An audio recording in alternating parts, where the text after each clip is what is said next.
vraiment une expérience à traiter en termes de la cristallisation. Les fondements de l'estime de soi, ça ne repose pas simplement sur la somme de connaissances que j'ai. Moi, je dis souvent aux élèves à l'université, vous pouvez sortir d'une université et avoir l'air drôlement fin, mais vous pouvez sortir et avoir l'air drôlement bête. C'est pas la somme de connaissances qui me fait comme personne. C'est qu'est-ce que j'en fais. Et moi, je vous défie ce matin, à n'importe lequel de vous, qui me dirait, j'ai peur, j'ai pas la connaissance, je vous défie de faire une entrevue avec moi pour vérifier ce que vous savez.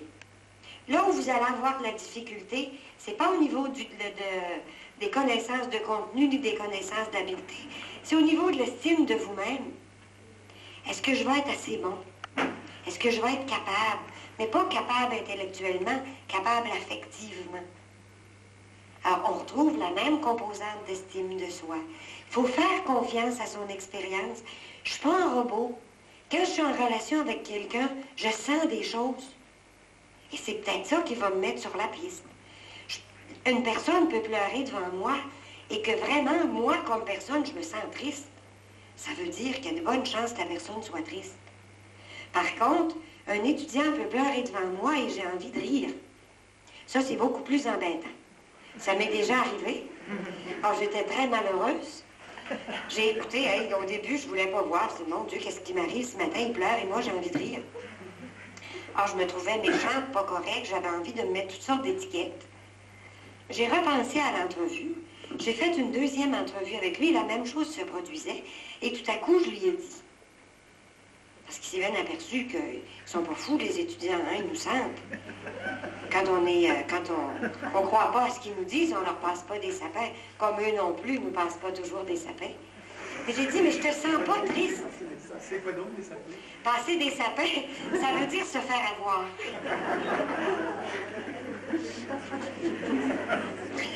Mes expressions québécoises reviennent ce matin, plus facilement. Ça veut dire se faire avoir, se faire compter dire des choses qui ne sont pas vraies en réalité. Mais la personne, je lui ai dit, mais quand je te vois pleurer, je ne sais pas ce qui m'arrive et ça m'angoisse, mais j'ai envie de rire. Elle m'a dit, tout le monde me dit la même chose. Ça m'a drôlement rassurée. Mais ça m'a rassurée sur ma compétence à être là, à être présente, puis à croire que ce que je ressens, c'est vrai. À moins que j'aie des blocages qui font que je ne veuille pas voir l'émotion de l'autre. Mais ce que je ressens, c'est vrai, et ça peut être un indice important. Alors, il faut, pour pouvoir bien se situer et bien se vivre, ou se vivre avec un minimum de confort dans l'approche, avoir cette confiance en soi par rapport à l'expérience de l'autre. On est deux, ou on est un groupe, il va se passer des choses. Je vais ressentir des choses, mais je vais pouvoir intervenir sur des contenus ou les questionner ou les faire organiser. Alors, je me placerai comme un accompagnateur en regard du contenu. Si à l'avance, je me dis, il pleure, quand il pleure, il joue la comédie, que je plaque un diagnostic, je règle rien dans l'expérience de l'autre. Moi, ça peut me tranquilliser parce que je dis, il m'a pas eu. C'est moi qui ai eu le dernier mot, mais je vous assure qu'en termes de changement, ça fait pas grand changement non plus. Alors, il y a toute la présence à l'autre qui fait qu'on s'engage ensemble. Et la troisième dimension du rôle du conseiller, on va le placer comme inducteur au niveau du processus. Qu'est-ce que je fais? J'ai bien beau ressentir des choses, c'est bien correct, j'ai bien le droit d'avoir envie de rire quand quelqu'un pleure ou de vouloir pleurer avec la personne. Mais qu'est-ce que je fais? Je perds des indices de ce qui se passe, de ce que je ressens, de ce que j'observe. Je suis quand même un professionnel qui sait faire des choses, qui sait ressentir des choses. À un moment donné, je vais dire, bon, à tel endroit, il faut que j'induise un processus de recherche.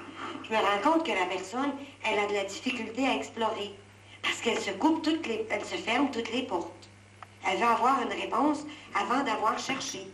Alors, je vais induire une situation ou un processus de divergence qui va lui permettre d'explorer. Mais ça, cliniquement, il faut que je m'en rende compte, il faut que je le voie. Et c'est la même chose pour toutes les étapes du processus. Ça passe vite. Il faut que je perçoive plus par le biais du processus que par le biais du contenu, dans cette dimension-là de mon rôle. Percevoir par le biais du processus, c'est dire, bien, c'est ça qui est en train de se passer. Elle est en train de s'explorer, ou elle est en train d'organiser, ou elle est en train de définir ce qui est important pour elle. Et ça me permet, comme professionnel, de mettre en place les conditions, les attitudes et la situation qui va permettre à la personne de s'engager plus profondément dans son mouvement de changement. Vous allez vous le pensez sûrement si vous ne le dites pas tout haut. C'est bien beau ça, mais quand je suis en entrevue et que j'ai 3 quarts d'heure avec un élève, puis qu'on est en situation d'urgence, on fait quoi quand on est un accompagnateur, un éducateur de l'intentionnalité, puis un inducteur au niveau du processus, puis un accompagnateur? Comme j'aime beaucoup travailler avec les images, je vais vous faire une analogie. Vous imaginez que vous allez voir 2 médecins différents. Vous avez un ulcère d'estomac. Il y a un médecin qui est très centré sur la forme de traitement médicament. Il va faire des analyses sanguines, il va vérifier certains facteurs, il donne des médicaments, c'est important, monsieur, madame, prenez le temps de jour, s'il y a des problèmes, venez me voir, et on s'embarque dans le processus curatif. Vous allez voir un autre médecin qui est préoccupé, lui, de prévention. Bien sûr, il va traiter l'ulcère. Il va dire, c'est important, là, il faut faire une intervention chimique, donner un médicament, mais il va poser d'autres questions. Ça vient d'où? Qu'est-ce qui se passe? Alors, vous voyez toute la préoccupation qu'il y a en arrière-fond. Le médecin qui est préoccupé par la prévention, quand il va parler avec des collègues, quand il va parler avec vous, dans ses lectures, dans ses questions, dans ses préoccupations, il va penser prévention. Le médecin, par contre, qui est très axé sur le curatif ou sur la pilule à donner, bien, il va se développer, puis il va s'informer dans tout ce qui est la dimension chimique, la dimension pharmacologique. Quand il va être au point des derniers médicaments, c'est sa fierté. Mais ce n'est pas la même préoccupation. C'est la même chose en orientation. Il y a des moments où on a des situations de crise. Il faut répondre à la crise. Comment on y répond? Bien, ça dépend de la personne, ça dépend de la crise. Il n'y a pas de recette. Je ne suis surtout pas une femme à recette. Alors, j'en ai pas à vous donner. Vous êtes dans une situation avec une personne, vous jugez des gestes à poser. Si vous avez un peu plus de temps, votre préoccupation éducative est là. Je fais quoi avec lui après? Plutôt que d'être l'expert conseil qui donne la réponse toute faite et qui se rassure et qui rassure la personne en disant « Lui, je l'ai bien orienté, j'ai donné la bonne réponse, il a l'air content. » Peut-être que 2 ans après, ça ne sera pas la même chose. Il faut extensionner dans le temps. Je me préoccupe de savoir comment il a fait le choix. L'étudiant en lycée ou en terminale qui arrive pour une information très ponctuelle, très pointue sur une information scolaire, par exemple, je peux, dans quelques minutes, lui demander à quel projet ça se raccroche. Plutôt que de donner tout de suite la pilule, je vais voir si le processus a été fait. Est-ce que ça s'inscrit dans un projet? Peut-être que je vais lui donner l'information quand même, mais je pourrais lui dire, c'est une information ponctuelle, mais si ça ne s'accroche pas dans un projet, si ça ne s'articule pas dans un projet pour toi, mais ça prend quel sens? Est-ce que ça va te satisfaire bien longtemps? Et je pourrais interroger avec lui quelque chose qui va être de l'ordre de la prévention plutôt que de la pilule à donner. Si je ne t'ai pas donné la bonne pilule, viens dans 6 mois, on passera un autre test et je te redonnerai une autre pilule. C'est une façon. Il y en a qui travaillent comme ça. Moi, je ne me situe pas, je respecte ça. Je n'ai pas à juger ces gestes-là. Moi, je ne les trouve pas éducatifs, mais c'est mon problème de ne pas les trouver éducatifs, finalement. Moi, ce à quoi je crois, c'est ça. Et ce que je voudrais vous laisser comme grand message, si vous voulez travailler dans l'approche éducative, il faut que vous ayez au moins la foi un petit peu. Mais comme la foi, ça se développe au fur et à mesure que vous allez travailler, mais peut-être qu'en comprenant plus, il va y avoir une richesse intérieure qui va faire que la foi va grandir. Puis quand je dis une richesse intérieure, ben c'est vrai. Parce que c'est votre développement à vous aussi. Changer, c'est pas devenir quelqu'un d'autre. C'est pas se déposséder de tout ce qu'on a. Changer, c'est se posséder plus profondément au fur et à mesure des expériences que je fais. C'est me posséder plus. C'est pas me déposséder ou devenir quelqu'un d'autre, pas du tout. De sorte que pour moi, le développement, se développer, c'est vivre intensément et comprendre profondément. Si pour vous, ça fait du sens, si vous voulez être des conseillers qui s'engagent dans un mouvement éducatif,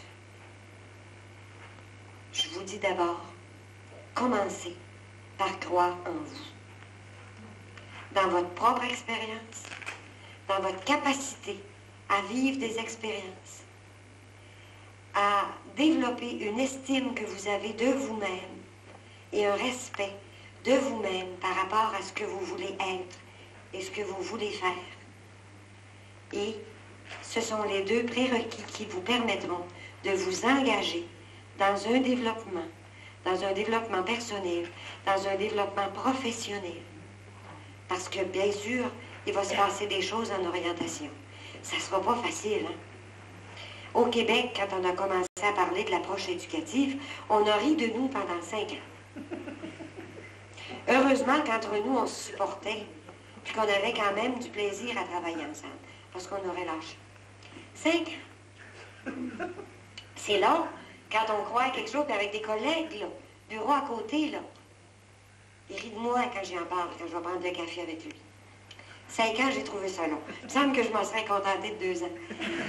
Mais tout ça pour vous dire que quand on fait un premier pas et qu'on y croit, si on a le courage d'aller un peu plus loin, bien, on se rend compte que, comme pour le développement, la notion de temps est importante. Il y a des choses qui vont passer, il y a des choses qui vont bouger. Si vous y croyez, vous ne parlerez plus aux parents de la même façon. Vous ne parlerez plus avec les professeurs de la même façon. Il y a quelque chose qui va changer. Et peut-être qu'ils vont vous dire, « Hey, qu'est-ce qui se passe? Le conseiller a changé. » Profitez de l'occasion pour leur dire. J'arrête parce que je voudrais vraiment qu'on ait un peu d'échange. Il est déjà 11h25. J'ai été très longue. Je vous laisse la parole. Si je n'ai pas les réponses, ça nous fera ensemble une bonne question. Oui, madame. Je voulais vous demander, outre la question que vous venez de traiter, à savoir comment travailler dans l'urgence, comment travailler avec les gens justement qui sont en retard entre guillemets sur un processus de développement et qui en particulier ne perçoivent pas la notion du temps qui passe. Moi je travaille dans un secteur où les gens ont beaucoup de peine à se projeter dans l'avenir. Et en plus on n'a pas beaucoup le temps de travailler avec eux, ce qui m'arrange rien. Alors je ne cherche pas une recette, mais si vous avez des idées. J'ai mon expérience à moi, comme parce qu'avant de rester à l'université, je suis allée travailler 1 an comme conseillère d'orientation dans un milieu. Parce que pour moi, c'était un peu aberrant de vouloir former des conseillers sans avoir vraiment vécu ce que ça faisait un conseiller. Alors j'étais dans un milieu, j'avais des stagiaires avec moi, puis on avait bâti un beau programme. Ah, je l'aimais mon programme. Vous voyez que l'estime de moi, hein, des fois, parfois, je ne l'ai pas toujours. Mais cette fois-là, je l'avais. Alors, je me présente dans une classe de 4e secondaire, de 2e, avec des activités que je trouvais très stimulantes. Bon, on a bien les illusions qu'on a. Et j'arrive dans la classe pour essayer de faire vivre quelque chose aux étudiants. Ils me regardent. « Ah, mais Raymond, ça ne presse pas, on a encore le temps. » C'est seulement l'an prochain. Alors, ça m'a fait beaucoup réfléchir. Premièrement, j'ai eu un peu une douche froide. J'ai dit, oups, je n'étais pas si bien préparée que je pensais. Et deuxièmement, ça m'a permis de réfléchir sur la notion de temps. Pour arriver à dire ceci, les gens, et c'est prouvé par des études expérimentales, se mobilisent plus dans les situations d'urgence. Ou d'urgence où, quand le temps est plus court, quand il y a une urgence de choix, c'est facile de motiver les gens. 1.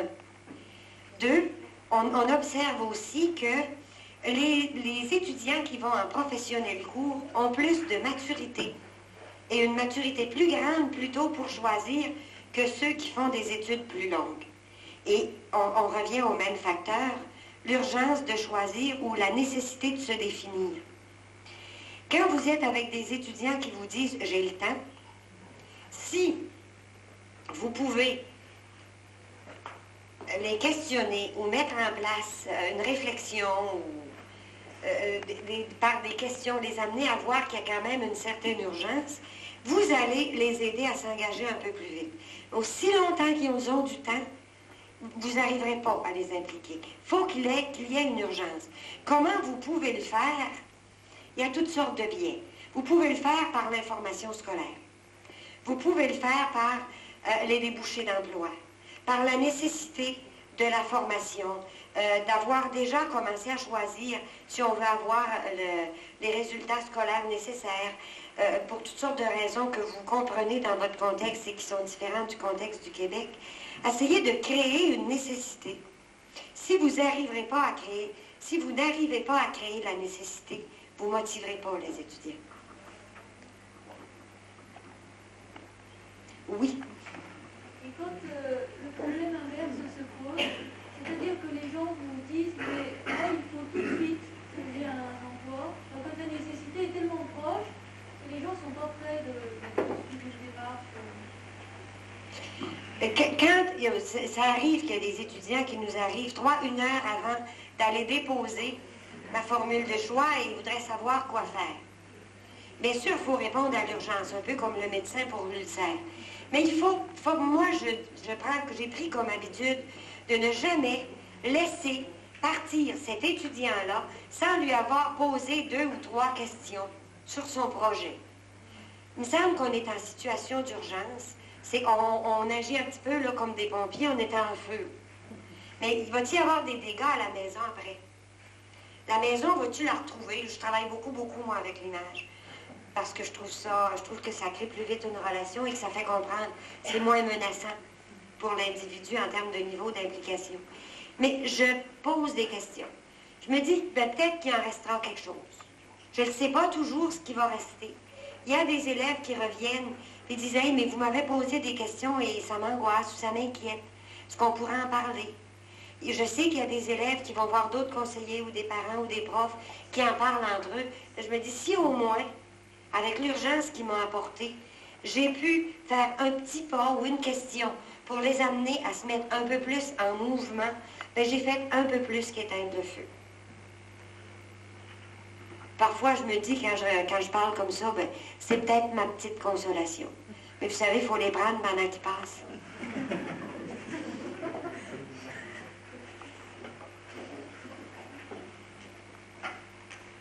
Oui.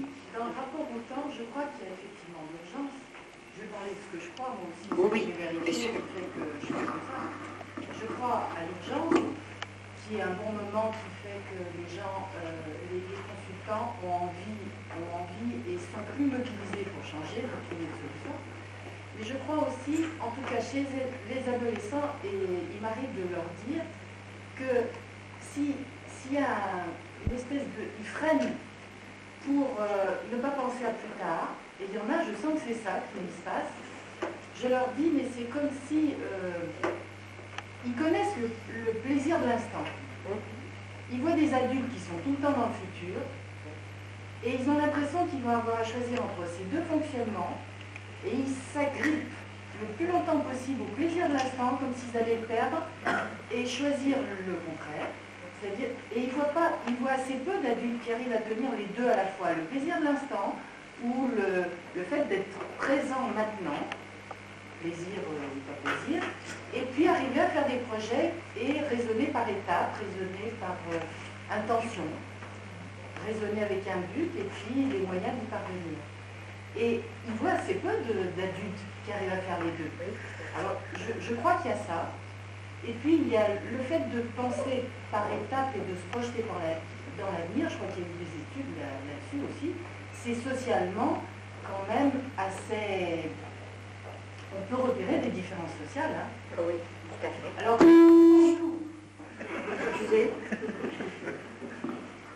Je réagis. Dans les deux cas de figure, c'est-à-dire si l'adolescent est dans un environnement qui ne compte jamais en termes d'étape et en termes de plus tard.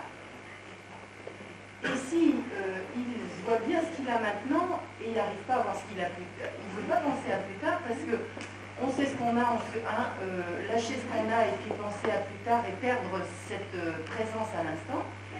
Qu'est-ce que je peux faire? Et je me dis que j'essaye de les aider à ce moment-là à repérer dans quel fonctionnement ils sont.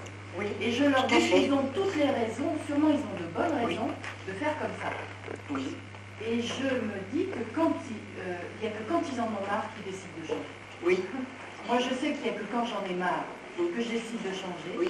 Et je me dis que les autres, ils sont comme ça. Oui. Mais pour moi, ce qui est important dans ce que tu dis, c'est que tu valides l'expérience de l'autre.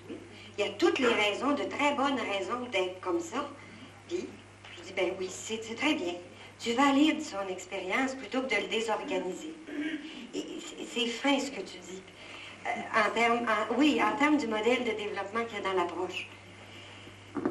Quand je me place comme conseiller expert, si je me dis, hey, s'il ne se bouge pas, cet étudiant-là, il va être mal pris et moi, ma réputation va en prendre un coup. Je vais lui imposer un diagnostic, je vais dire, ça presse, il faudrait que tu choisisses, il me semble que tu serais mieux ici ou là. Si je me vis comme la personne comme sujet et moi comme sujet avec lui, je dis, ben, je comprends, c'est normal. Mais peut-être qu'à un moment donné, tu vas sentir l'urgence. Et peut-être lui donner des pistes ou, par expérience, il va avoir des indices qui vont lui permettre de sentir qu'il y a une urgence. Si je peux faire de la prévention, quand j'ai une petite douleur, c'est peut-être je ne vais peut-être pas attendre d'avoir des douleurs partout intenables depuis 4 jours pour aller voir un médecin qui me dise que j'ai un ulcère. J'ai peut-être des indices qui vont me permettre de déterminer. Alors, l'amener à être en contact avec les indices à partir duquel l'urgence va commencer à se créer. Puis, j'ai fait beaucoup pour lui. S'il n'est pas prêt à changer, je ne peux pas. Et que c'est donc difficile, pas seulement pour les conseillers, mais pour tout le monde, d'accepter d'être impuissant parfois. Je peux rien faire, c'est-tu plate? Mais rien faire, quand je peux rien faire sur une action ponctuelle, je peux toujours être quelque chose pour quelqu'un. Si l'étudiant qui vient me voir, j'ai été ouverte, présente à lui, j'ai été quelqu'un pour lui, quand il sera mal, quand il aura besoin, il va peut-être revenir. Peut-être que l'impuissance que j'ai dans le fond, l'impuissance fonctionnelle ou professionnelle à répondre à une question est évidente. Si je me suis pas paralysée, que je ne suis pas tombée aussi avec lui dans l'impuissance à être avec lui, que j'ai pu créer une relation, il va en rester quelque chose. Je trouve ça important ce que tu dis par rapport à ça. Oui. Ensuite. Le conseil professionnel, enfin pour autant qu'on puisse le rapprochement, moi je pense qu'on peut. Le rapprochement donc entre formation, animation et conseil professionnel, je me dis que quand on est en situation de formateur-animateur, on voit le schéma du développement de la personne, c'est tout à fait aussi ce qu'on vise, mais j'ai des difficultés à imaginer qu'on puisse rentrer et comprendre 15 personnes en face de soi pour les aider à rentrer dans le processus de développement. Non pas pour leur inculquer des choses, de savoir, etc. L'objectif que je poursuis dans un groupe n'est pas nécessairement le même objectif c'est-à-dire, il ne se présente pas de la même façon. Avec un individu dans une situation individuelle, si je lui fais vivre une expérience, je pourrais être beaucoup plus présent comme accompagnateur et comme support. Le postulat qu'il y a derrière le travail de groupe ou sous-jacent au travail de groupe, c'est que je vais mettre les individus en situation de vivre une expérience et je leur fais confiance à eux, d'abord. Ils en retireront quelque chose qu'on traitera dans une situation ultérieure. Je n'ai pas, comme animateur de groupe, à traiter tous les contenus des personnes, à vouloir que rien se perde. accepter de perdre dans la phase évaluative, ça revient ici aussi. À vouloir que rien se perde, à vouloir tout contrôler et à vouloir m'assurer que tout a été bien fait. Dans un de ces volumes, ces bouquins que j'ai eu beaucoup de plaisir à lire, ça s'intitule Joie.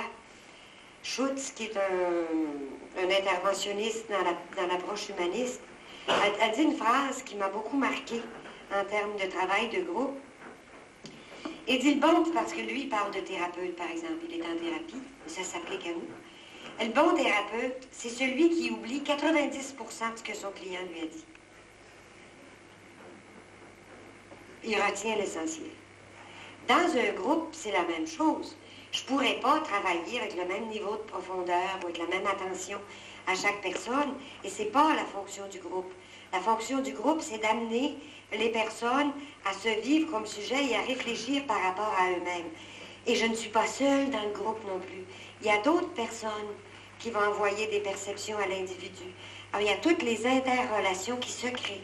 Mon plus grand rôle comme animateur de groupe, c'est d'amener les gens à être en contact, de mettre en mouvement un processus, puis d'induire, d'accompagner un processus, puis de l'induire. Et après, s'il y a autre chose, on essaiera de rencontrer les étudiants en individuel.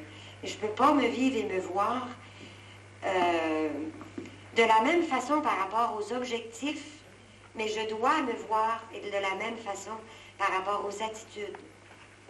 L'empathie, ça va dans un groupe aussi. Très bien.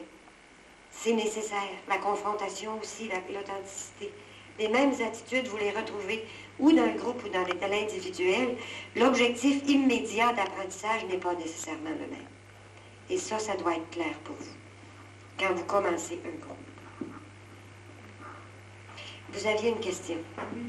En tant que conseiller professionnel à la FPE, nous nous trouvons confrontés, je dirais, les 3 quarts du temps à des situations d'urgence. Et je dirais une urgence alimentaire. Parce qu'en fait, les personnes arrivent, viennent nous voir bien souvent en fin de ressources. Et par contre, ils ne sont pas prêts forcément à suivre une formation. Et nous sommes un petit peu pris entre deux feux, à savoir essayer de développer un processus tel que vous l'avez fait. Et d'un autre côté, je dirais... donner à manger. Voilà, donner à manger, mais ça ne correspond pas finalement peut-être avec ce qu'il faudrait pour la personne. La personne tout à l'heure qui parlait, qui disait c'est vrai, il faut peut-être laisser le moment présent. On est tenté, mais d'un autre côté... Oui, tout à fait. Quand on a faim, on n'est pas capable de concentrer ou sur une émotion de développement ou sur un processus de recherche. J'ai faim. Et quand j'ai faim, que ça fait déjà un certain nombre d'heures que je n'ai pas mangé, mon métabolisme, il ne réagit pas de la même façon.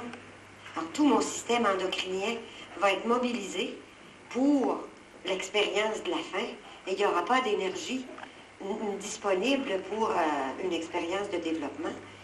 Et pour moi, vous rencontrez ici, je pourrais y répondre de façon théorique avec l'échelle de Maslow.